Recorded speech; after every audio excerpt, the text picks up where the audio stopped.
quelques minutes à ma vie. Non plus quelques heures, je sens que je faiblis. Mon frère est mort hier au milieu du désert. Je suis maintenant le dernier humain de la terre. On m'a décrit jadis quand j'étais un enfant ce qu'avait l'air le monde il y a très très longtemps, quand vivaient les parents de mon arrière-grand-père et qu'il tombait encore de la neige en hiver. En ces temps on vivait au rythme des saisons et la fin des étés apportait la moisson. Une eau pure et limpide coulait dans les ruisseaux où venaient s'abreuver chevreuils et orignaux. Et moi je n'ai vu qu'une planète désolante, paysage lunaire et chaleur suffocante, et tous mes amis moururent par la soif ou la faim, comme tombent les mouches jusqu'à ce qu'il n'y ait plus rien. Plus rien.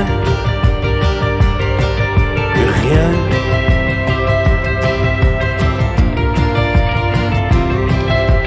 Il ne reste que quelques minutes à ma vie, plutôt plus quelques heures, je sens que je faiblis. Mon frère est mort hier au milieu du désert. Je suis maintenant le dernier humain de la terre. Tout ça a commencé il y a plusieurs années, alors que mes ancêtres étaient obnubilés par des bouts de papier que l'on appelait argent, qui rendait certains hommes vraiment riches et puissants. Et ces nouveaux dieux ne reculant devant rien, étaient prêts à tout pour arriver à leur fin. Pour s'enrichir encore, ils ont rasé la terre, pollué l'air ambiant et tari les rivières. Mais au bout de 100 ans, des gens se sont levés et les ont avertis qu'il fallait tout stopper. Mais ils n'ont pas compris cette sage prophétie.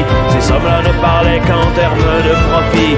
C'est des années plus tard qu'ils ont vu le non-sens. Dans la panique, on déclarait l'état d'urgence. Dans tous les océans, ont englouti les îles et que les inondations ont frappé les grandes villes. Et par la suite, pendant toute une décennie, ce fut les ouragans et puis les incendies, les tremblements de terre et la grande sécheresse. Partout sur les visages, on lisait la détresse. Les gens se battent contre les pandémies, décimés par millions par la grosse maladie. Puis les autres sont morts par la soif ou la faim, comme tombent les mouches jusqu'à ce qu'il n'y ait plus rien. Plus rien. Plus rien.